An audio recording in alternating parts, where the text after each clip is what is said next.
economía y la realidad social contemporánea, que alienta la aplicación del conocimiento a la mejora de la calidad de vida de los ciudadanos y la competitividad de las organizaciones. Se encuentran con nosotros las autoridades de esta facultad, el doctor Óscar Alfonso Aguilar Soto, director.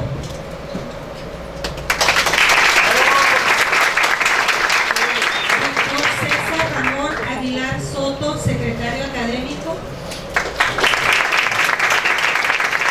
Doctora Marinés Rosario Urías, secretaria administrativa.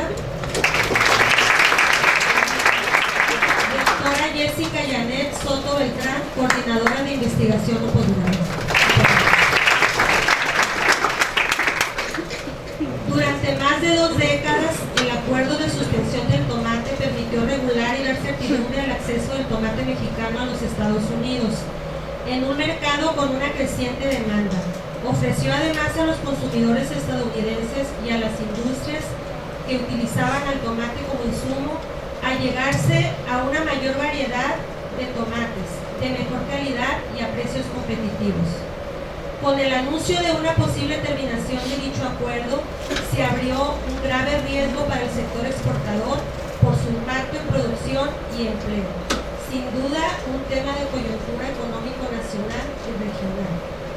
Para platicarnos un poco acerca de esta temática, nos sentimos muy complacidos que en esta mañana nos acompañe el licenciado Mario Haroldo Robles Escalante, quien disertará la conferencia Tratado de Libre Comercio, el caso del tomate mexicano, esto es, el nuevo acuerdo antidumping del tomate. De manera muy breve, le voy a permitir leer su currículum para que dé inicio a su exposición. El licenciado Mario Haroldo Robles Escalante es economista egresado de esta facultad, originario del Fuerte, Sinaloa. Por 3 años trabajó en el área de estudios económicos para la Asociación de Agricultores del Río Culiacán hasta 1971. Entre 1970 y 73 fue catedrático de esta facultad. Por 18 años laboró para la Unión Nacional de Productores de Hortalizas, de la cual fue su director general hasta 1987. Publicó El desplazamiento del punto de equilibrio como criterio económico para la planeación de las siembras del tomate en el estado de Sinaloa en 1979. Fue director de operaciones para México de la empresa Kelly Distributing Incorporation, dedicada a la importación en Estados Unidos de hortalizas y frutas de México hasta el 94. Fue vicepresidente de la zona noroeste de México para el Norte Fresh Produce Company hasta marzo de 1997.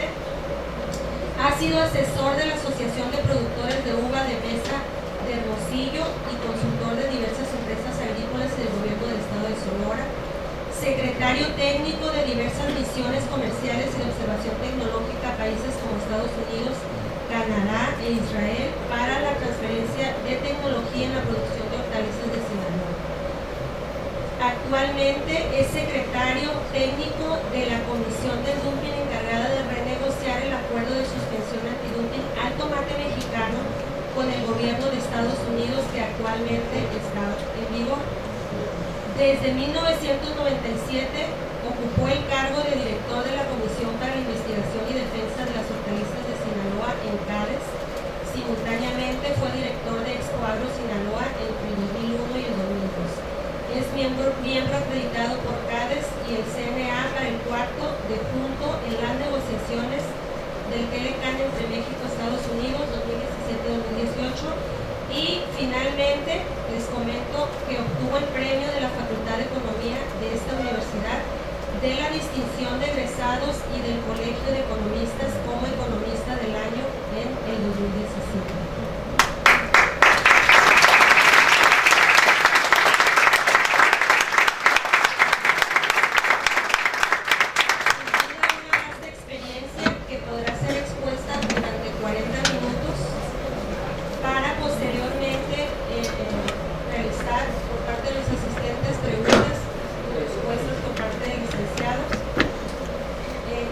Tiempo entonces y cedo el micrófono al licenciado Robles Escalante. Gracias por estar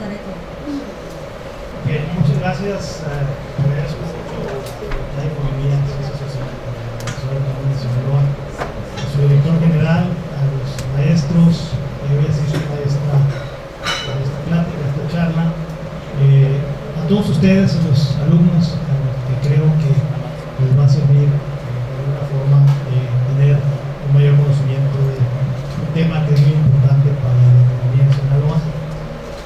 Quiero decirles que así como ustedes, yo estuve una vez, hace ya más de 50 años en esta escuela, y así igual que ustedes, estuve también asistiendo a algunas conferencias, algunas pláticas que nos ayudan más a entender el entorno en el cual se puede desenvolver un economista. Yo en lo particular decidí orientarme en el tema agropecuario, el tema agrícola, porque mi idea era quedarme en Sinaloa y servir al Estado.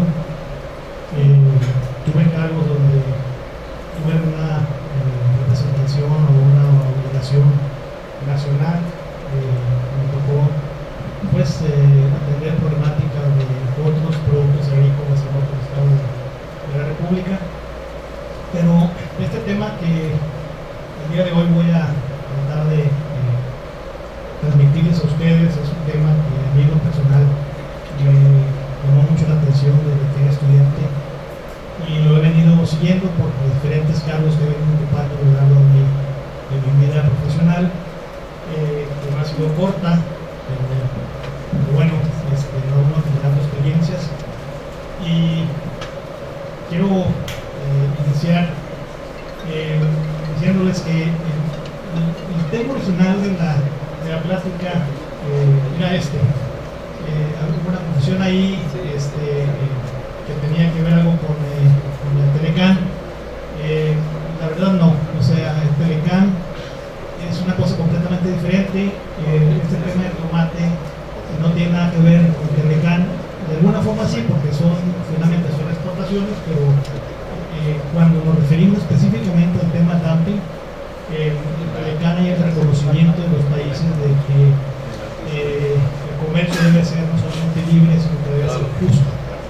Entonces, cuando hablamos de un comercio injusto, ahí podemos hablar de dos temas. Uno es el tema dumping, o sea, vender productos en el mercado nacional a un precio más alto que la exportación, y el otro tema es el tema de subsidios, que eso, más que a la industria, generalmente las demandas van en contra de los gobiernos, y los gobiernos son los que negocian o resuelven este tipo de temas, ¿no?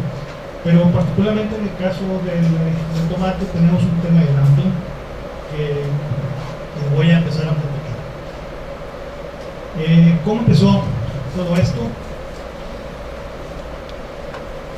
En 1996, una coalición de productores domésticos en Estados Unidos, encabezados por los productores de Florida, iniciaron una petición, se presentaron una petición de investigación de dumping al tomate mexicano. Ellos en aquel tiempo consideraron que había una práctica desleal de parte de los productores mexicanos en el venta de tomate en los Estados Unidos y presentaron una petición que es el inicio de un proceso de investigación.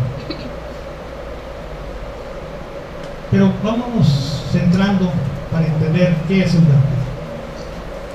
Aunque ya lo mencioné ahorita así muy brevemente, en comercio internacional el dumping ocurre cuando se exporta un producto a otro país a un precio que es abajo de su valor normal. Pero además debe tener un efecto perjudicial, por eso lo subrayo.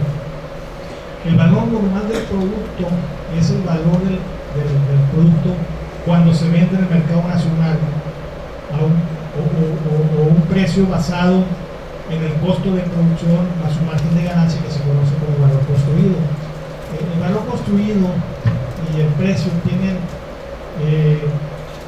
son dos variables que tienen una significación en las investigaciones de dumping, porque la comparación original debe ser precio-precio, pero si no hay información suficiente del precio nacional, entonces se construye el valor, y para construir el valor se toma el costo de producción, se le da un margen de ganancia, entonces ya se compara el precio de exportación con el precio nacional. Ahorita voy a explicar más.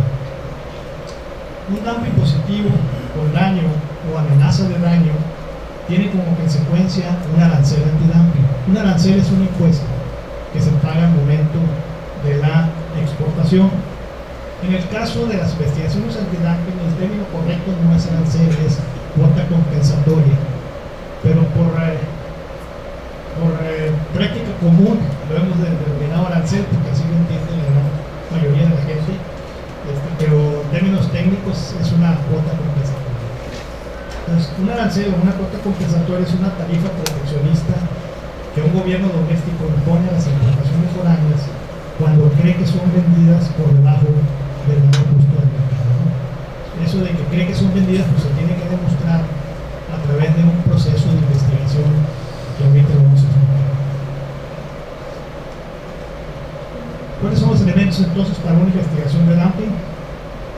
En principio, la relación precio-precio, es decir, la comparación entre el precio nacional y el precio de exportación. Si en una investigación de dumping se encuentra que el precio nacional es superior al precio de venta en la exportación, entonces hay una práctica injusta de comercio y entonces hay una posibilidad de que exista un margen de dumping. Ya dijimos que el precio nacional es igual al valor normal. Entonces, la comparación es el precio de exportación en contra del valor normal o el precio nacional.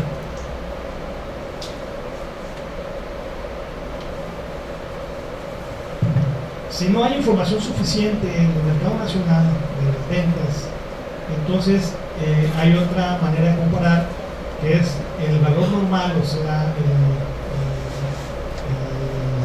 el precio nacional contra el valor construido. Y ese valor construido se hace en base al coste de producción más el margen de ganancia, ¿no? Entonces,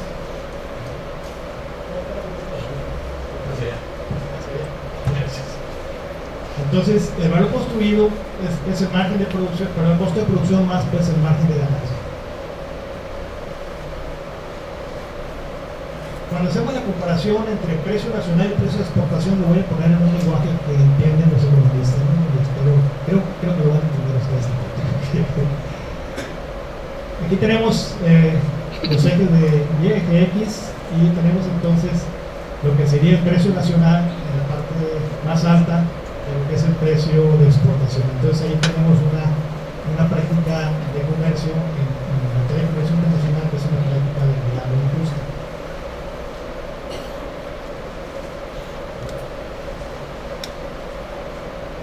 Si lo comparamos con el valor construido, pues es la misma situación, o sea, con la diferencia de que en lugar de considerar el precio nacional, se está considerando el valor construido con el precio de exportación. Y la diferencia,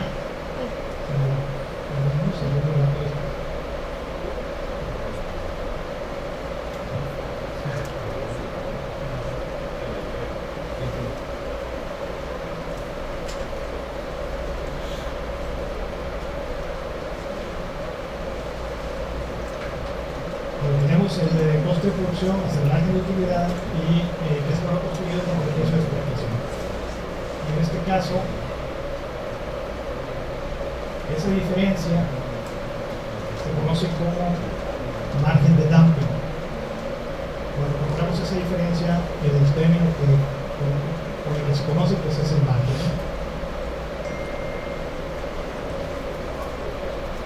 Y cuando hay un margen de dumping, al terminar una investigación, esto puede suceder que se pueda convertir en un arancel antidumping para compensar esa diferencia entre el precio nacional y el precio de exportación o valor construido.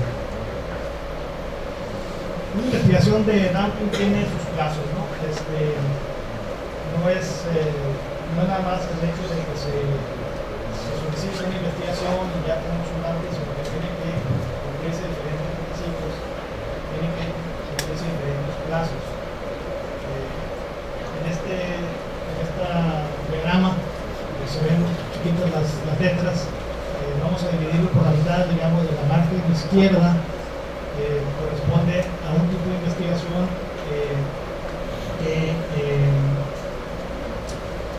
cuando se trata de un caso normal, ¿no? O sea, la investigación tiene un término, pero si durante el proceso de investigación se encuentra que hay mucha información que hay que reunir, es un caso complicado, entonces los plazos se pueden extender. Y del lado izquierdo podemos ver que hay dos agencias en Estados Unidos que tienen que hacerse cargo de la investigación. Es el Departamento de Comercio, y el Departamento de Comercio tiene la responsabilidad de determinar ese margen de dumping que vimos ahí en las gráficas.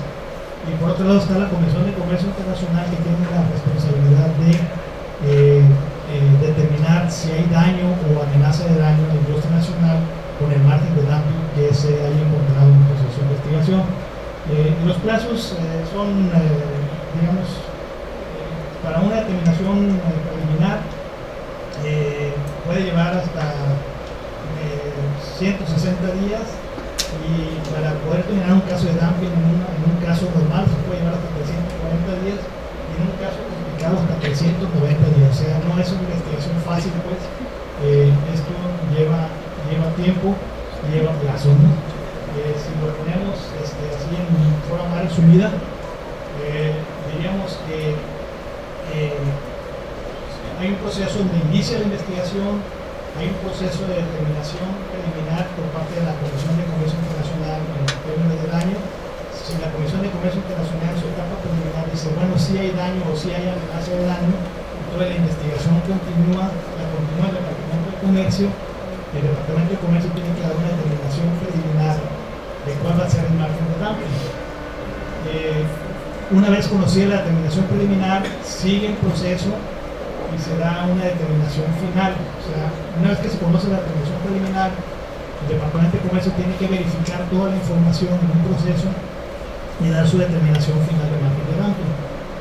Después de que el Departamento de Comercio da su determinación final de margen de dumping, se la comunica a la Comisión de Comercio Internacional, y la Comisión de Comercio Internacional evalúa el daño o la amenaza de daño. Y si hay un daño o una amenaza de daño a la industria doméstica, entonces da una orden a aduanas para que se imponga un arancel. Si no hay amenaza de daño o daño a la industria doméstica, entonces se deja libre el caso, se termina toda la investigación y se regresa al mercado libre, ¿no? Entonces, pero hay un proceso en el cual tú puedes suspender la investigación.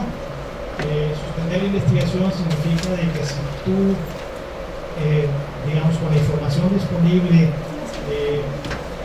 llegas a la conclusión de que de continuar la investigación finalmente te impondrán un arancel, entonces tú puedes suspender la investigación, y al suspender la investigación tienes que hacer un acuerdo.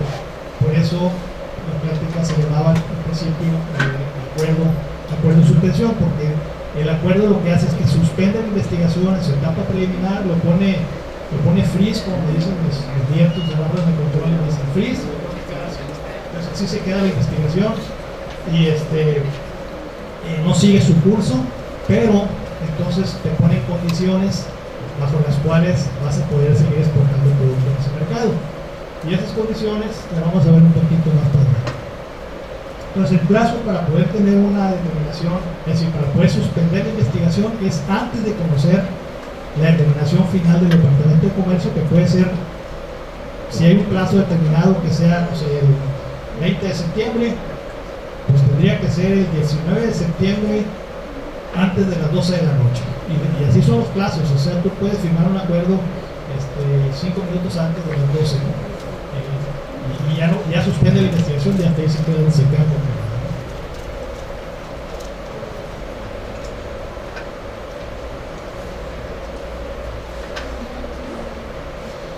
Entonces, resumiendo, tenemos dos agencias de Estados Unidos que son los que hacen el trabajo de investigación. Es el Departamento de Comercio, que básicamente su tarea es determinar el margen de dumping, y otra es la Comisión de Comercio Internacional, que su tarea es determinar si hay daño o amenaza de daño a la industria nacional.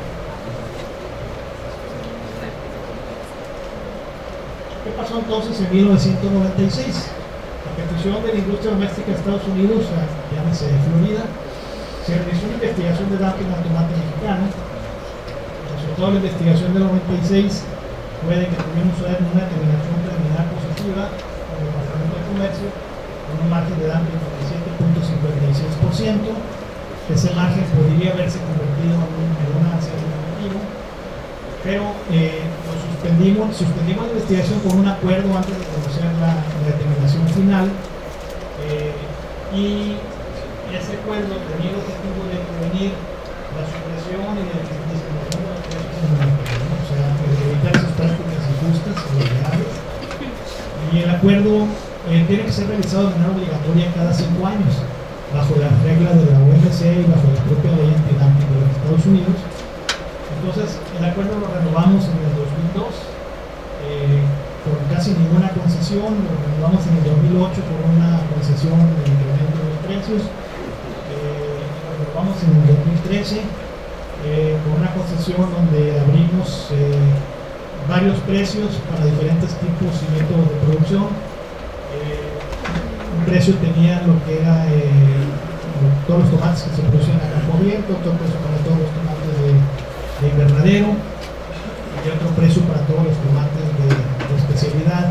De especialidad son los tomates que ustedes ven en el supermercado así en charolitas, en clamshells como llamamos nosotros, que son empaques especiales que van directamente a los supermercados, que son de alto valor. Y bueno, en el 2013 también en 2008 abrimos el mercado a 2 precios de referencia, un precio para verano y un precio para invierno, ¿no? Cuando hablo de precios de referencia no quiere decir que los tomates se tienen que vender a ese precio. Se puede vender a ese precio o arriba de ese precio, pero no por debajo de ese precio. Entonces es como, digamos, un precio piso, que pudiéramos llamar, por debajo del cual no podemos vender los tomates, ¿no? Si tenemos un precio piso a este nivel y el mercado viene bajando el precio porque hay un aumento de producción, hay sobreproducción en Florida, hay sobreproducción en México, llega al nivel de precio mínimo y sigue bajando bajo el precio mínimo, entonces nosotros ya no podemos vender por debajo de ese precio. Florida sí lo puede hacer, Estados Unidos sí lo puede hacer, pero nosotros tenemos que esperar a que el mercado regrese otra vez al nivel del precio mínimo para poder seguir exportando los tomates. Entonces, esta es la condición o el castigo o el riesgo que tenemos que asumir para no ser grabados por una arancel del 17.5%, ¿no? Y ese mecanismo sigue operando en todo, incluso en el nuevo acuerdo que acabamos de suscribir, ¿no? ¿En qué consistió ese acuerdo? Bueno, no vender los tomates por debajo de un precio de referencia, mantener dentro del acuerdo al menos el 85% del volumen de la exportación nacional. Esto fue un reto porque cuando tú tienes el 85% de los exportadores obligados a vender los tomates por arriba de ese precio de referencia, tienes un 15% de productores que pueden vender a cualquier precio. Entonces se empezó a generar internamente entre los exportadores mexicanos un conflicto de intereses, porque entonces los que firmaron el acuerdo tenían que respetar el precio mínimo y los que no firmaron el acuerdo no. La ley de Estados Unidos te exige solamente el 85%, pero nuestro reto era cómo hacer que el 100% de los exportadores estuvieran dentro del acuerdo para que nadie vendiera por debajo del precio de referencia, porque entonces ese 15% que exportaba libre estaba afectando el precio de los que estaban comprometidos a respetar el acuerdo. Entonces, aquí tuvimos que pedir el apoyo del gobierno de México, que se implementó un mecanismo que se llama aviso automático de exportación, que es muy parecido a un permiso de exportación, donde todos los exportadores tienen que firmar primero el acuerdo y luego sacar su permiso para poder exportar. Entonces ya tenemos esa cobertura del 100% desde el primer momento. ¿Cómo funcionó hasta antes de ahora?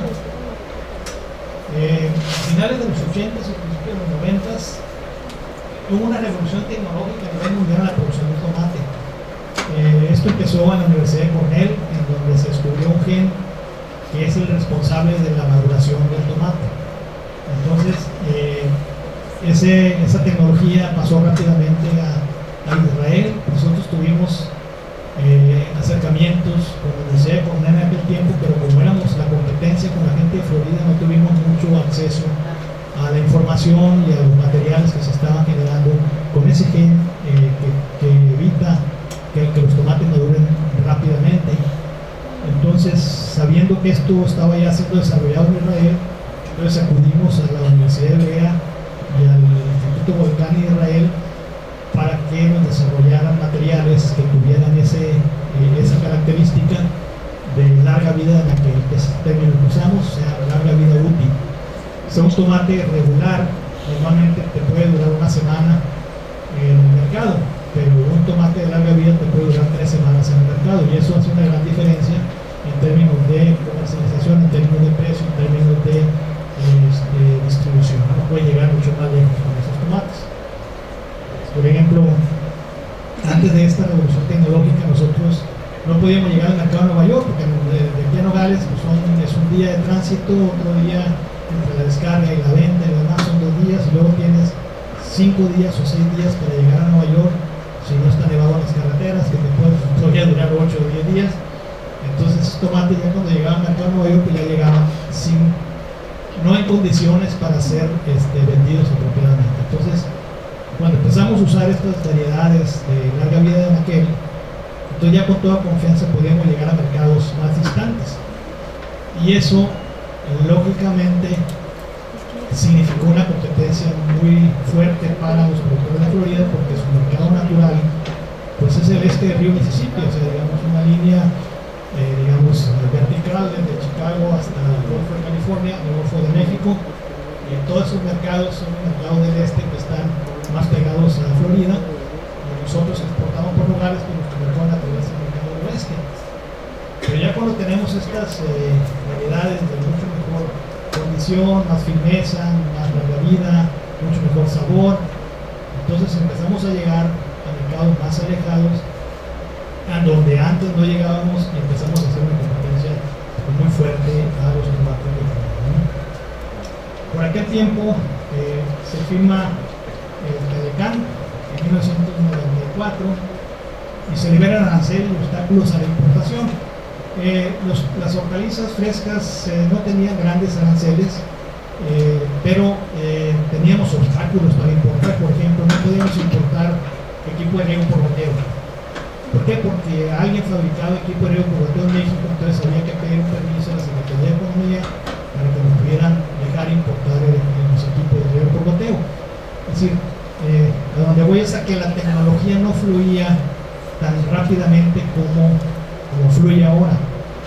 Era realmente muy burocrático y había muchos obstáculos de los productores nacionales, pero al abrirse el comercio con Estados Unidos y Canadá, entonces ya podíamos traer tractores de mucho más especialidad, podíamos traer equipos de agriculteo, podíamos traer semillas, podíamos traer una serie de insumos que se requieren para la producción y exportación de los productos, ¿no? En esta revolución tecnológica que impactó todo el mundo, hacia España, Israel, Marruecos, Holanda, todos estos países que producían tomates en aquel tiempo sacaron provecho de esta revolución tecnológica, pero México también. La diferencia fue que Florida no se subió a este tren y mejor decidió buscar la protección de su gobierno para no tener la competencia con México. Por esos 23 años, el acuerdo le trajo estabilidad al mercado. O sea, cuando firmamos este acuerdo, lo firmamos con un poquito de temor, pero pensamos que era mucho mejor el acuerdo que el arancel, y a la vuelta de 23 años hemos visto que el acuerdo le ha traído estabilidad al mercado, no solamente de nosotros, sino de manera de Florida. El precio mínimo le ha dado seguridad y viabilidad a la exportación. Ha protegido a Florida de la volatilidad de los precios, porque el tomate es un producto perecedero, es un producto vivo. Cuando tú lo separas de la planta, ese tomate respira igual que nosotros, y se va envejeciendo con el tiempo. Puedes alargar la vida útil del tomate si lo pones en condiciones de refrigeración, de humedad relativa y demás, pero es un ser vivo. Entonces ese producto, cuando hay situaciones en el mercado que un huracán en Florida o una helada en Florida o una helada en Sinaloa, un huracán en Sinaloa con épocas de estamos produciendo, eso genera que haya una insuficiencia de oferta. Al haber una insuficiencia de oferta, pues hay variación en los precios, precios muy altos a veces, cuando no pasa nada son precios muy bajos, y eso se llama pues, volatilidad en el mercado. Y la misma volatilidad se da en periodos cortos durante la temporada, o sea, porque también la producción de tomate es una curva así. Cuando empieza la producción no hay tanta oferta, pero cuando llegas al pico de producción hay mucha oferta, entonces los precios tienden a bajar y es muy volátil. Y ha dado a México el acuerdo la oportunidad de exportar sin el pago del arancel, que eso es lo más importante que va a dar el acuerdo, y sobre todo ha establecido los precios mínimos de referencia para los contratos. En el 96 no era muy común que los productores contrataran a precio fijo en exportación, pero en los últimos 10 años ha sido una práctica común que ha ido cada vez aumentando, a grado tal de que de aquí de Sinaloa probablemente el 40 o el 45% de la exportación está contratada ya a un precio determinado, ¿no? Pase lo que pase en el mercado, haya humanidades, hay un contrato y ese contrato no puede ser por debajo del precio mínimo pactado, ¿no? ¿Ha sido bueno o no ha sido bueno el acuerdo? Bueno, bajo el acuerdo las exportaciones de tomate de los Estados Unidos se han incrementado desde 1996, como lo que ven aquí en la gráfica. El volumen ha crecido el 4.2% más desde la firma del acuerdo. Donde está la flechita es la época, es en 1996 cuando se firmó el acuerdo.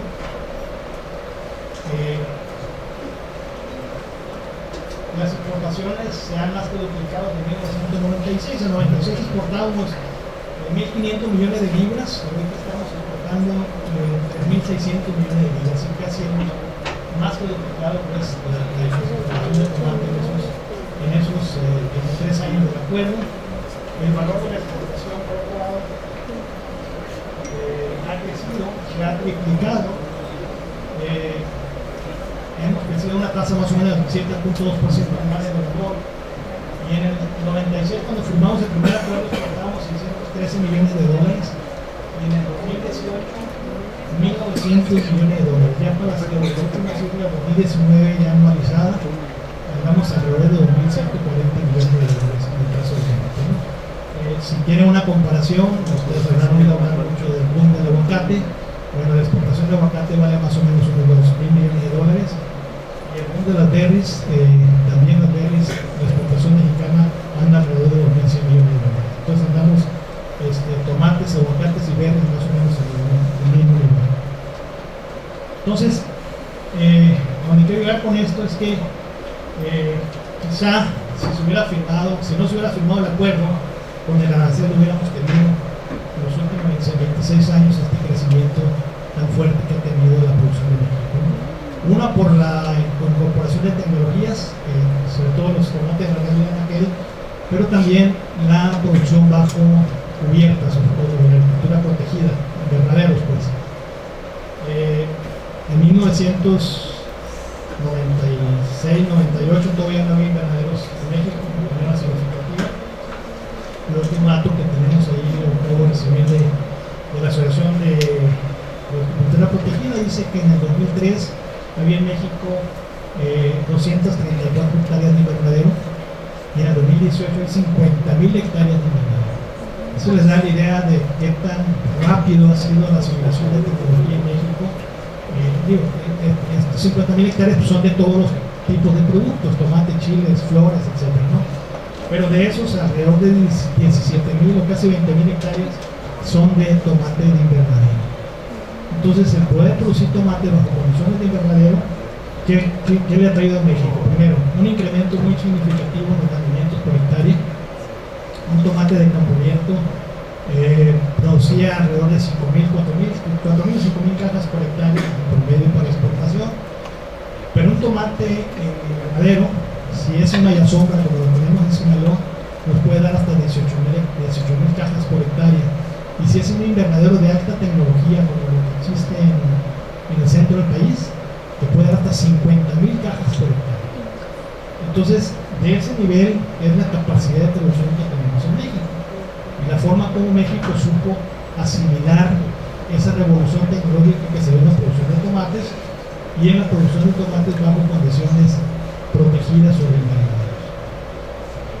Con el acuerdo hemos evitado el pago del arancel por 4.595 millones de dólares, que es más o menos 2 veces y media el valor de toda la exportación nacional del país, ¿no? Se da de cuenta que nos ahorramos 2 temporadas y media de exportación con el gravamen del arancel.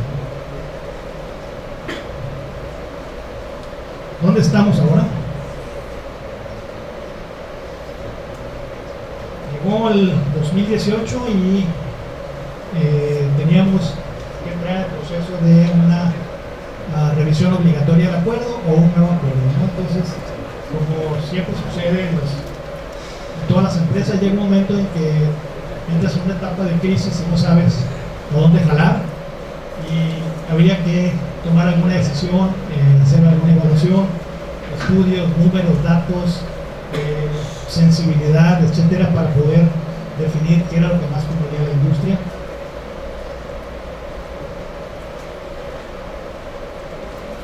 Y bueno, en esta revisión quinquenal, que se conoce como Sunset Review, decidimos optar primero por este proceso, que es un proceso legal que existe en la OMC y existe también en la ley antidumping de Estados Unidos, en donde básicamente el objetivo es determinar si todavía subsisten las condiciones para la continuación o para la terminación del acuerdo. O sea, aquí no se evalúan otras condiciones u otras situaciones que tienen que ver con el comercio, más allá de que si el acuerdo ha funcionado bien o no ha funcionado bien, y lo que se juzga aquí es el acuerdo. El Departamento de Comercio tiene que determinar su margen de dumping y tiene que decir a la Comisión de Comercio Internacional si el margen que determinó en el 96 todavía subsiste. Comercio le dijo que sí. La Comisión de Comercio Internacional entonces siguió su investigación para poder determinar al final si había daño o amenaza de daño en la industria nacional. Esto para nosotros tenía la opción de que si en la ITC, que es la última etapa de la investigación, ITC es la Comisión de Comercio Internacional, si en esa etapa de la investigación se demostraba que podía Florida tener daño, o la industria nacional podría tener daño, pero no causado por las importaciones de México. Sus daños podían ser por otras razones, por razones climatológicas, por razones de costos de producción elevados, o falta de mano de obra, o por otras razones. Y entonces la resolución ahí habría sido de que se termina el acuerdo, se termina la investigación y nos regresamos al mercado libre, o si determina que sí, efectivamente hay daño, el resultado es que el acuerdo que esté en vigor debe continuar. Entonces, como nosotros queríamos la continuación del acuerdo, dijimos, bueno, esta es una vía, vamos a explorarla. No llegamos a esa etapa por esta razón que vamos a explicar ahora. Estas son las opciones para los exportadores en un caso de dumping, en un caso cuando tienes un acuerdo de suspensión. Tienes la opción de retirarte del acuerdo,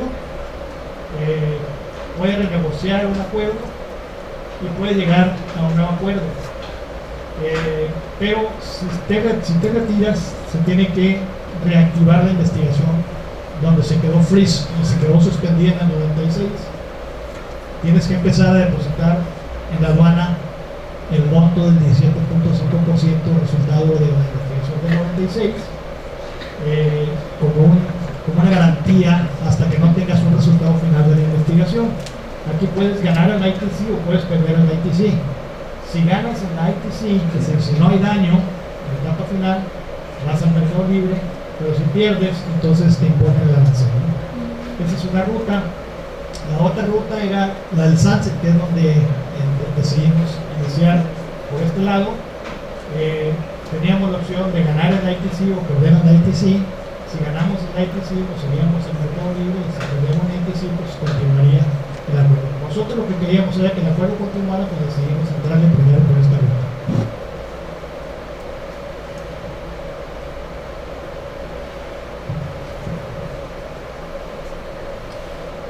Todos los acuerdos que revisamos periodos, en este largo periodo, 2002, 2008, 2013, evitaron el sunset. Todos se firmaron, se negociaron, se firmaron antes de que empezara el proceso del sunset, ¿no? Entonces no hubo necesidad, una vez que firmas el acuerdo, como ya no hay acuerdo, ya no hay razón para que exista un sunset, una revisión obligatoria. Entonces se cancela la revisión obligatoria en el momento en que se firme el acuerdo, ¿no? En el 2018 tocaba revisión obligatoria, y en el expediente del dumping del dumping de tomate mexicano en el Departamento de Comercio no había violaciones graves que justificaran una terminación unilateral por el Departamento de Comercio. Entonces optamos por una determinación en el sunset, pero sucedió algo que no esperábamos. El Departamento de Comercio tomó 3 acciones que cambiaron el rumbo de la negociación. Primero, presionado por 43 legisladores encabezados por el senador Rubio de Florida, que es un senador muy influyente, dio por terminado el acuerdo 2 días antes de la votación de la Comisión de Comercio Internacional. Fuimos a la audiencia de la Comisión de Comercio Internacional, presentamos nuestro caso, estuvimos de Florida, presentamos su caso. Nosotros pensamos que, después de la audiencia, pensamos que podíamos ganar el caso en el sunset, y que el acuerdo debería continuar como estaba, pero como se terminó 2 días antes, el Departamento de Comercio lo dio por terminado. Es un acuerdo que tiene una cláusula, dice: cualquiera de las partes puede dar por terminado el acuerdo 90 días, dando aviso con 90 días de anticipación. Entonces nos dieron aviso 90 días antes de que entrara en vigor esta terminación, y esta terminación entró en vigor el 7 de mayo.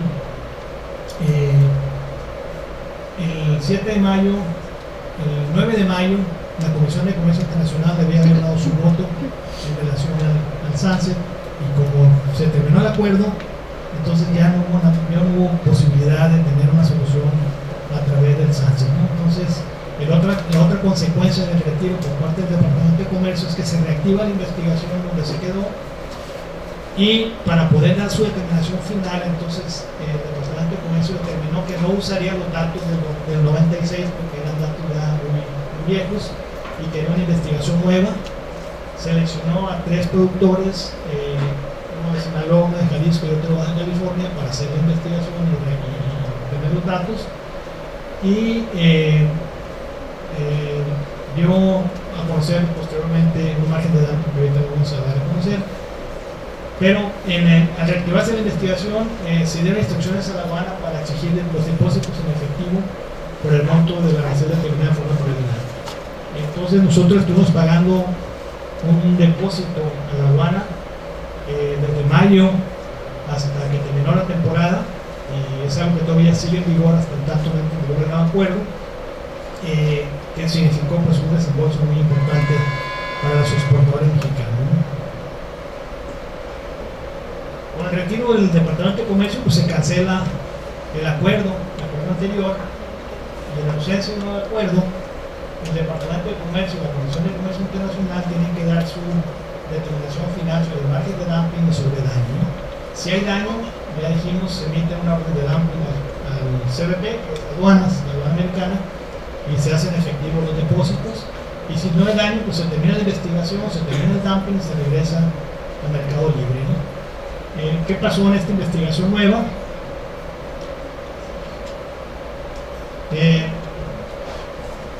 Como dije, se seleccionaron 3 productores. El productor de Jalisco tuvo un margen de 29.58%, el productor de Sinaloa tuvo 0.83%, que es de minimis, es un concepto que se usa en comercio, que es equivalente a 0, o sea, cuando hay de minimis es hasta 2%, o sea, cuando una investigación de dumping resulta con un margen del 2%, es 0, o sea, no tiene margen, ¿no? ¿Por qué? Porque un 2% se estima que no causa daño a la industria nacional, ¿no? Y el productor de Baja California Sur tuvo un porcentaje de 16.75%. Cuando hay una investigación de dumping, no se seleccionan todos los exportadores. En México somos 700 exportadores aproximadamente, entonces seleccionaron 3, se calcula su margen de dumping, y luego se saca el promedio ponderado de todos y se calcula el porcentaje promedio, y ese porcentaje promedio es el que aplica para todo lo demás. Entonces, para todo lo demás es el 25.28%. En este proceso, es un proceso muy amañado, digamos, porque depende mucho de la metodología y hay mucha discrecionalidad por parte del Departamento de Comercio para determinar cuáles deben ser los márgenes de dumping. Incluso Estados Unidos por muchos años estuvo usando una metodología que se llama zeroing, o sea, hacer cero, en donde toma todas las ventas que no tienen dumping, cuando hace una comparación de ventas nacionales con ventas de exportación, todas las ventas nacionales, todas las ventas de exportación, que al compararlas con el precio nacional no tienen dumping, las hace igual a cero. ¿Para qué? Para que cuando sumes todas las ventas que están abajo de ese margen, puedas tener un margen de dumping, ¿no? Y esto ha causado mucha enojo y muchos reclamos por parte de muchos países en la OMC, porque no es una metodología justa para evaluar un dumping, ¿no? En este caso de los tres exportadores, a uno se le aplicó una metodología, a otro se le aplicó otra metodología y a otro se le aplicó una combinación de las dos metodologías, dividiéndole su temporada en una parte y la otra temporada en otra parte. Entonces, esta discrecionalidad de parte del Departamento de Comercio permite que nunca te salves de una investigación de dumping. Siempre te van a encontrar un margen de dumping, te van a buscar cómo y dónde, en qué periodo, en qué digamos, periodos críticos te van a aplicar esta metodología o esta otra metodología o esta otra metodología, de tal manera que siempre te salga un margen de dumping, ¿no? Esta determinación pues es preliminar. El Departamento de Comercio ahorita está en un proceso de verificación porque está obligado a dar una determinación final que no se va a dar porque ya firmamos un acuerdo, pero ese proceso de determinación final debería terminar el 19 de septiembre y el nuevo acuerdo nuestro entra en vigor precisamente un día antes.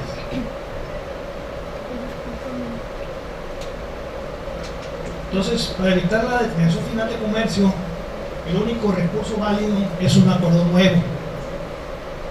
Después de la determinación final del Departamento de Comercio, el único recurso sería la determinación final de daño por la Comisión de Comercio Internacional. Entonces había que tomar una decisión muy importante si debíamos hacer un acuerdo nuevo o debíamos irnos a tener una resolución final en la Comisión de Comercio Internacional.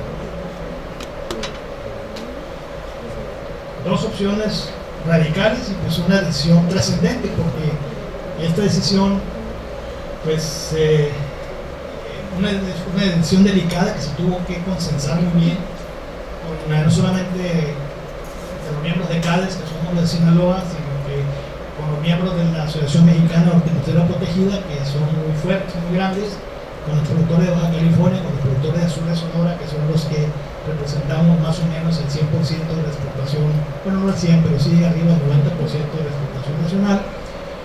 Sinaloa solamente representa el 24% de la exportación nacional. Ya no tenemos ese privilegio de ser el estado de mayor exportación como lo teníamos en 1996, debido a que la revolución tecnológica ha beneficiado más en la construcción de invernaderos en el resto del país.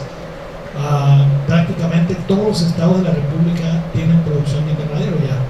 Entonces, al crecer el volumen, al crecer la participación de otros estados, pues la participación porcentual de Sinaloa baja, ¿no? Pero sigue siendo importante, sobre todo en el invierno, porque en el invierno ahí sí tenemos una participación mucho más alta que el resto del país. La parte final más importante de este proceso es ante la Comisión de Comercio Internacional, y en este proceso podríamos liberarnos definitivamente del dumping y de los aranceles, pero el momento político pues, no nos favorece mucho, ¿no? Agregamos a esto que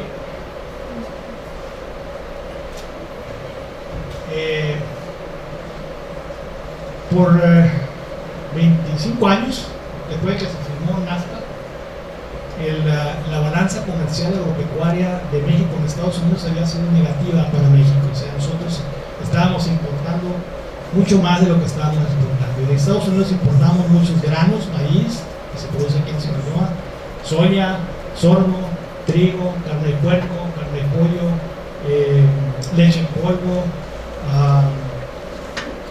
y otros derivados, ¿no? Pero las importaciones son tan grandes que superaban con mucho las exportaciones que nosotros hacíamos en los Estados Unidos. Entonces, por muchos años la balanza comercial fue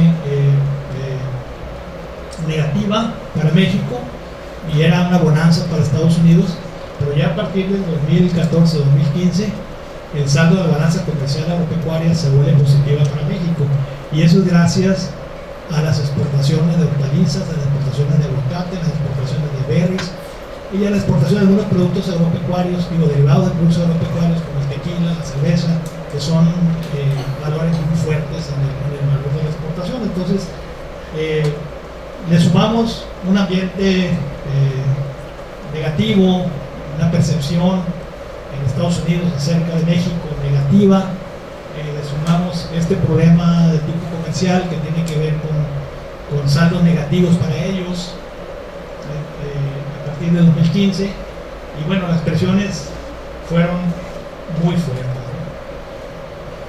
Aunque sabíamos que podíamos tener una opción en la Comisión de Comercio Internacional, decidimos ir por un nuevo acuerdo por lo siguiente: no teníamos la seguridad de un voto imparcial en la Comisión de Comercio Internacional. Aunque la Comisión de Comercio Internacional son como magistrados, así son nombrados por el Senado, no tienen una línea directa del Ejecutivo o del presidente Trump.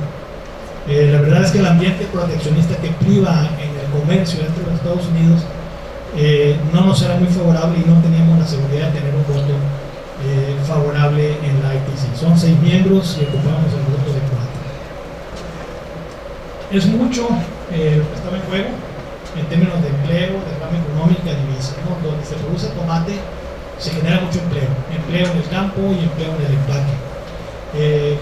En donde se produce hortalizas o se produce tomate, hay una rama económica regional muy importante porque requiere de muchísimos insumos, ¿no? Desde varas, estacones, rafia, plásticos, cintas de goteo, fertilizantes, insecticidas, tractores, equipo de transporte, semillas, en fin, o sea, materiales. Mire, cuando hablamos de invernaderos, pues plásticos para hacer las calzasombras, ganchos para colgar las plantas, en fin, o sea, materiales, mucho material, que mucho es comprado regionalmente, pero mucho es comprado nacionalmente y otro es comprado, importado de otros países. Entonces, ustedes lo pueden ver, los que viven por acá por la Navolato de La Palma, se dan cuenta que en la temporada hortícola hay una actividad enorme, es decir, hay puestos de carnitas por toda la calle principal de La Palma. Se termina la temporada hortícola y eso se acaba, ¿no? Vuelve hasta que regresa la temporada hortícola otra vez. ¿Por qué? Porque hay una rama económica de salarios muy importante para una población flotante que viene a Sinaloa a recoger los tomates. Estamos hablando de caso de los tomates, de unas 40,000 personas en el campo y unas 22,000, 23,000 personas en los empaques. Entonces, todas esas personas reciben salarios cada semana, que pues, los gastan regionalmente para poder sobrevivir. Pero aparte, la misma actividad económica requiere de compra de insumos también, y eso genera mucha actividad económica. Un arancel del 25.28, como estaba determinado preliminarmente, sacaría del mercado a muchos pequeños y medianos productores, ¿no? La producción de tomate en México son alrededor de 53,000 hectáreas, hay como unas 20,000 más o menos de invernadero, pero la mitad de la producción de tomate en México se da entre productores de menos de 2 hectáreas. Yo no digo que esos productores de 2 hectáreas a lo mejor tengan la capacidad para exportar, pero sí quien acopia esa producción sí tiene la capacidad de exportar, y esos pues resultarían indirectamente afectados. Y más o menos en la producción de tomate existen algunos 15,000 o 16,000 productores, ¿no? O empresas que se dedican a la producción de tomates. La decisión importante es que también que preferimos la estabilidad de un precio, la estabilidad que da el mercado al precio mínimo, que la volatilidad del mercado libre, ¿no? A mí me tocó, antes de que se firmara el acuerdo, ya yo trabajaba en la Asociación de Agricultores y observaba cómo los precios del mercado caían hasta $1 por caja, $2.50 por caja en lugares que no alcanzaba a superar el costo de producción. Se vendían esos tomates y esos tomates se consignaban a veces a precio abierto porque era tanta la sobreoferta que había que el vendedor tenía 20 carros en piso que tenía que vender hoy porque vendía otros 20 carros mañana y pues si no los podía vender hoy pues los consignaba a precio abierto y regresaba a $1 o $1.50 por caja al productor. Entonces ese tipo de volatilidad se evita con este precio mínimo. Lo que sucede con el precio mínimo es que requiere una gran disciplina del exportador de no enviar a Nogales más tomates que los que el comprador le diga que puede comprar, porque de otra manera entonces estaría saturando las bodegas con productos que no se puede vender arriba del precio de referencia, y tarde o temprano se tienen que tirar sus tomates o donar o no enviarlos aquí. La decisión inteligente aquí de los productores es de que esos tomates se tienen que enviar al mercado nacional, y si no hay mercado nacional porque ya está muy saturado, pues hay ocasiones en que el tomate se corta y se tira a orilla de carretera. No es una irracionalidad, pero este tipo de medidas pues, nos obligan a eso, ¿no? Los términos del acuerdo implican, claro, obligaciones que hay que cumplir, pero son cumplidas por la gran mayoría de los productores, ¿no? Yo creo que el productor ya desde 1996 está acostumbrado a que hay que cumplir ciertas reglas, y esas reglas creemos que no van a representar ningún problema en este acuerdo nuevo. ¿Cuál fue el resultado de la negociación? Fue una negociación complicada desde el origen, porque hay un ambiente proteccionista en Estados Unidos en todos los sentidos. El presidente Trump está usando los aranceles de una manera discriminatoria como arma comercial o de política exterior, y lo estamos viendo en el caso del acero y el aluminio, por ejemplo, que por razones de seguridad nacional impone un arancel a las exportaciones de acero y aluminio de México, Canadá, de China y de otros países, cuando no se justifica realmente ese tema, ese concepto de seguridad nacional, ¿no? Pero trae un pleito comercial muy fuerte con China, en donde le dice a China, hoy te pongo un arancel del 10%, y China le dice, ok, ahí te va el 10%, Estados Unidos dice, ahí te va el 15%, y China le dice, ahí te va el 15%, Estados Unidos dice 25%, ok, ahí te va el 25%, y es una guerra comercial que no termina y que está desestabilizando todo el comercio internacional de todo el mundo. Claro, es sabido que cuando hay un arancel, el que termina pagando finalmente el costo del arancel pues es el consumidor final de Estados Unidos, y esa es la gran presión que trae el presidente Trump, y el presidente Trump se quiere reelegir. Entonces hay un ambiente político muy fuerte y hay una crítica a nivel mundial de cómo está usando el presidente Trump los aranceles como medida de política económica o de política de comercio exterior o de política exterior. Recordemos que a México le dijo hace unos meses, si no me paras la migración en la frontera te pongo el 10% de arancel a todo lo que me compre. No hay ninguna justificación legal, no hay ninguna razón para que le ponga un arancel del 10%. Claro, esto tiene su proceso, si se hubiera impuesto habría que haber acudido al OMC, hacer un caso, ya puede entre 2 o 3 años se hubiera resuelto y le hubieran dado a México el derecho a imponer aranceles a la importación de Estados Unidos para compensar ese arancel del 10% que nos hubiera cobrado por el tema migratorio. Pero a donde voy es a que se puede esperar cualquier cosa de este presidente, entonces no es fácil negociar con ellos porque no entienden de razones, ni de números, ni de datos. ¿No es esto o no? La otra es que hay un empoderamiento político muy fuerte de los productores de Florida. Florida es un estado que define las elecciones en Estados Unidos. Es de los últimos estados que votan, pero es el que define a dónde se inclina la balanza de un presidente demócrata y un presidente republicano. Entonces, hay un empoderamiento de estos productores de Florida, están encabezados por el senador Rubio, y este senador Rubio fue el mismo que sacó la firma de 43 legisladores en Estados Unidos y le dijo al secretario Ross, secretario de Comercio de Estados Unidos, hey, termine este acuerdo con México. Se lo dio un día 1 de febrero y el 7 de febrero Comercio dijo, termina el acuerdo, a pesar de que el Sunset Review estaba en proceso. Y el Sunset Review es un derecho que México tiene para tener una resolución en base a esa revisión. Ese derecho nos lo coartó al momento en que se retiró del acuerdo.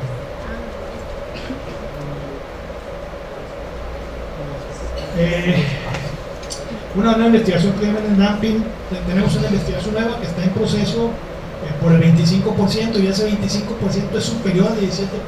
Entonces, si esa investigación había resultado a lo mejor en un 12 o en un 10, pues a lo mejor hubiéramos decidido mejor ir a la ITC y haber salido librados de daño y habernos salido completamente del problema del dumping. Pero ya con un 25% ya es un arancel verdaderamente prohibitivo y hubiera afectado a muchísima gente, ¿no? Tenemos también una administración con una actitud hostil a México en todos los órdenes, migratorio, de derechos humanos, en fin, o sea, todo que no quiere saber nada de México. El rechazo mexicano ante la estacionalidad en el TEMEC es algo que también enfureció mucho a Florida y a los legisladores. En el Tratado de Libre Comercio, Florida había introducido una cláusula, no una cláusula, sino una reforma para que las leyes antidumping fueran más expeditas, o sea, que fueran como fast track. Una investigación de dumping ya vimos que lleva casi un año. Entonces Florida quería que se hiciera en menos de un mes, se hiciera de manera estacional. Si Florida produce tomates de octubre a junio, pues el periodo de aplicación del arancel antidumping fuera de octubre a junio, y más 8 semanas después, en términos de seguridad. Y la verdad es que México se opuso rotundamente a este tema, porque no nomás eran tomates, eran 64 fracciones arancelarias de la tarifa mexicana de exportación, que incluyen todas las hortalizas, frutas, flores y todos los productos frescos que México exporta. Entonces fue un rechazo absoluto de México, de nosotros los productores. Estoy muy pendiente de que el gobierno de México no fuera a ceder en este tema por dar alguna otra concesión, y afortunadamente no pasó, pero pues lógicamente dejó a los productores de Florida muy enojados con este tema, y pues todo el peso del enojo se vino en contra de la negociación del tomate mexicano, ¿no?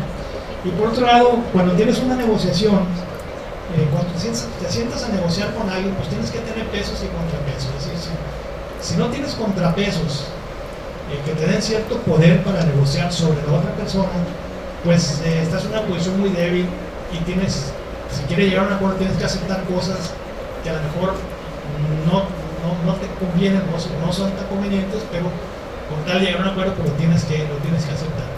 Aquí los contrapesos nuestros eran el legal, que lo estuvimos peleando mucho porque tenemos un despacho en Washington que es el que estuvo oponiéndose y poniendo demandas en contra del Departamento de Comercio por las cosas que estaba queriendo imponer.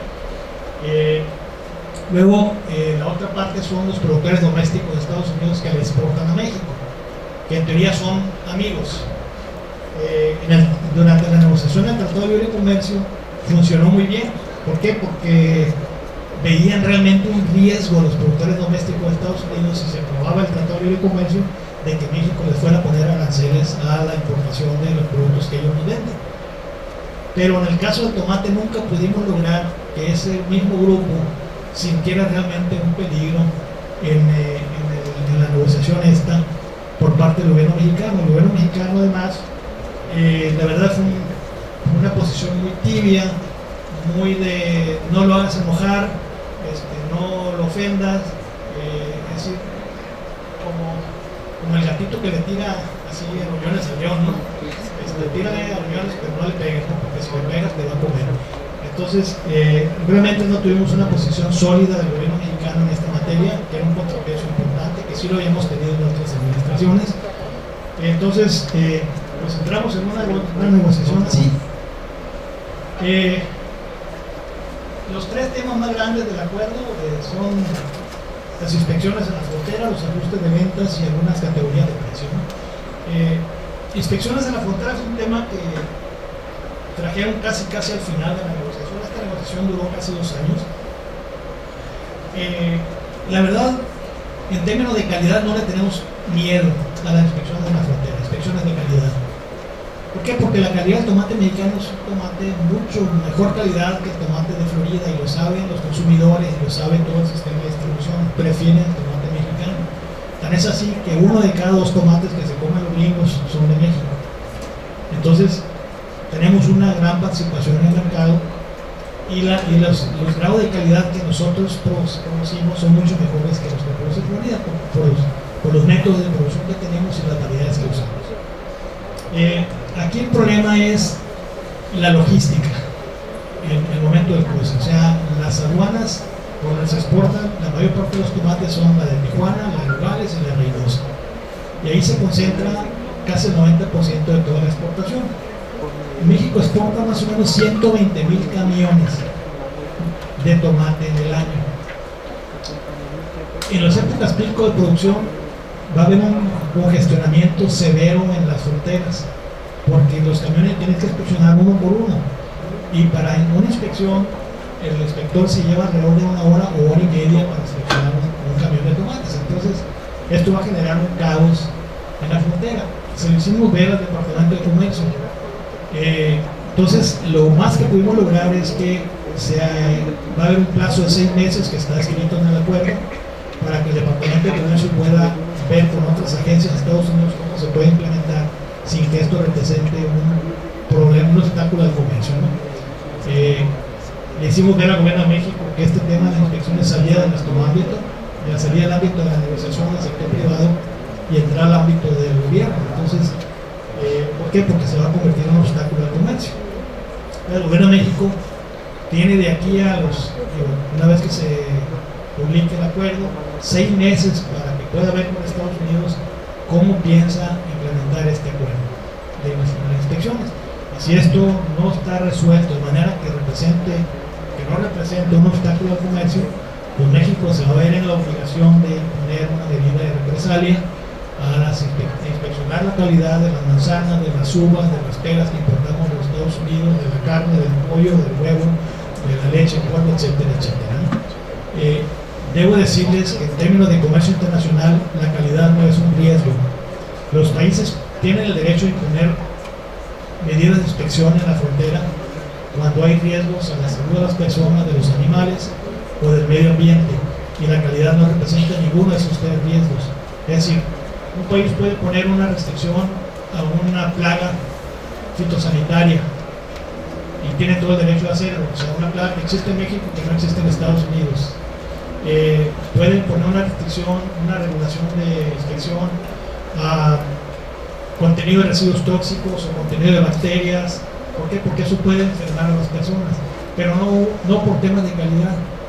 Entonces, este es un tema que se sale del ámbito de esta negociación y entra en el ámbito del acuerdo de libre comercio, que todavía no está completamente suscrito por los 3 países, ¿no? Principales aspectos de la negociación: se eliminó el término de downstream sales. Aquí había el interés de Estados Unidos de obligar a la primera, segunda, tercera, cuarta o quinta venta a cumplir con las condiciones del precio.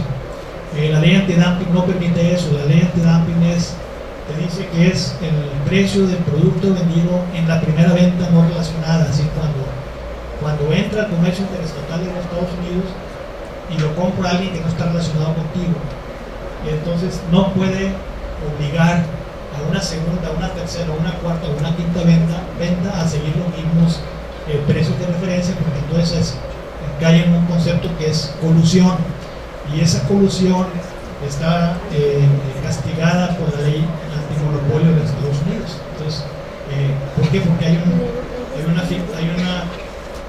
concepto de fijación de precios, price fixing, que está violando la ley antimonopolio.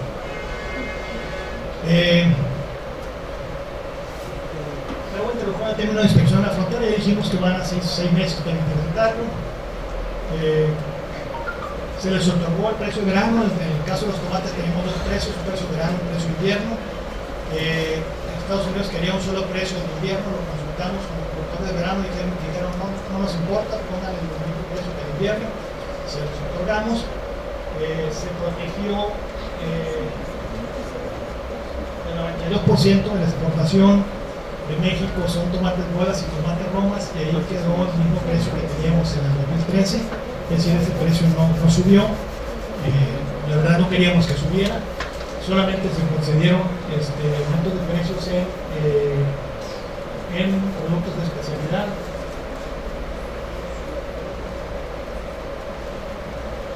de especialidad. Y incorporar una categoría, querían incorporar una categoría de productos orgánicos que en la realidad nunca entendimos por qué, porque Florida solamente produce menos del 1% de sus tomates son orgánicos y en México menos del 2% son orgánicos. Entonces realmente no era algo que nos pudiera hacer daño. No lo estuvimos defendiendo solamente como estrategia para lograr algunas otras concesiones, pero la verdad no había por qué ponerle un precio a los orgánicos, pero así quedó, ¿no? Estos fueron los precios que como estaban en el acuerdo anterior, y estos como quedaron con el acuerdo nuevo. En el acuerdo anterior estaban por métodos de producción y acá en este acuerdo están por tipo de producto. Aquí los tomates de campo abierto, que son principalmente los tomates bola y tomate roma, son 31 centavos la libra. Quedó 31 centavos la libra, o sea, este precio no se movió. Los precios de tomate de invernadero, bola y roma, tenían 41 centavos. Al cambiar la designación por tipo de tomate, 41 se vuelve 31. Y en las especialidades sí hubo aumento, pero no en estas especialidades de los que son las charolitas, tomates de charolitas, que quedó de 59 centavos acá y 59 centavos acá. Así es como quedaron los precios. Esta es la participación que tenemos en el mercado. Tomates romas 42%, tomates bolas 48%, esto nos da más del 90%. Y acá tenemos otro tipo de tomates que realmente este es el 8% más o menos, y este 4% quedó con el mismo precio. Entonces realmente afectación de precios solamente hubo en estos dos conceptos, ¿no?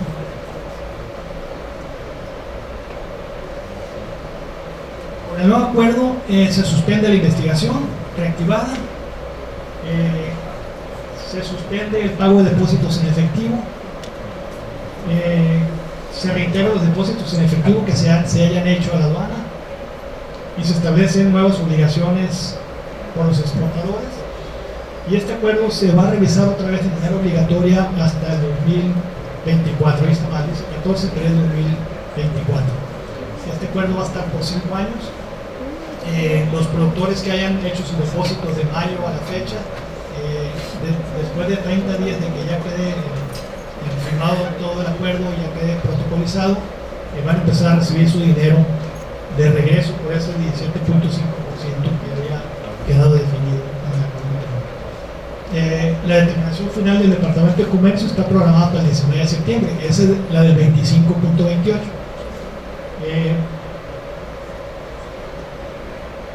El nuevo acuerdo debe quedar oficialmente aprobado antes de la determinación final del DOC, ¿no? O sea, el acuerdo nuestro ya está, digamos, rubricado, pero no está firmado. Es decir, está aceptado, pero no está firmado. Hay un periodo de comentario de 30 días que tiene que hacer el Departamento de Comercio para consultar al público y a las gentes interesadas sobre el acuerdo, y en función de eso el Departamento de Comercio hará algunos arreglos, algunas modificaciones, algunas aclaraciones dentro del acuerdo y publicará su versión final. Y esa versión final es la que vamos a firmar, y la vamos a firmar al cuarto para las 12 del día 19 de septiembre, ¿no? Para poder suspender la investigación y que no prosiga hacia la Comisión de Comercio Internacional. El acuerdo final entra en vigor hasta que ya sea aprobado, sea publicado en el Diario Oficial de Estados Unidos, que es el Federal Register, y estimamos que va a ser por ahí como el 23 de septiembre. A partir de ahí, en un mes, 30 días después, ya los exportadores que han hecho depósitos en anteriores, de mayo a la fecha, tendrán derecho a que se les regrese, se le van a regresar con todo intereses, porque así es lo que dice la ley. Entonces, la decisión más importante en este proceso era entrar o no entrar en un acuerdo que fuera mejor que el arancel. Es decir, tenemos que tomar una decisión: ¿qué es mejor, el acuerdo o el arancel? Y lo evaluamos muy bien, lo pensamos, lo meditamos, lo estudiamos y tomamos la decisión de que era mejor el acuerdo que el arancel. Bajo la administración Trump, el acuerdo negociado definitivamente es mejor que el arancel.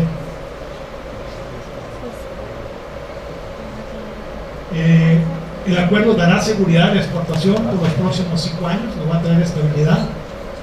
Y en el 2024, bajo una nueva administración, que esperamos sea demócrata, podría haber otras opciones que no era conveniente tomar bajo la era Trump. Entonces, creo que tomamos una decisión, en mi opinión, apropiada, en términos de jugar seguro y no irnos a la imposición de un arancel o la no imposición de arancel, pero jugárnosla al final en la Comisión de Comercio Internacional, que en la era Trump pensamos que no iban a ser imparciales. Habrá nuevas oportunidades más adelante. ¿Por qué? Porque si hay una nueva administración son otros criterios, habrá mejor información, mejor estadística que pruebe que no hay márgenes de dumping, y en su momento siempre tendremos la opción bajo este acuerdo de poder retirarlo. Y para terminar, nomás quiero pasarles esta caricatura que se lo publica en Diario Reforma haciendo alusión al nuevo acuerdo de suspensión del tomate de México, ¿no? Muchas gracias a todos.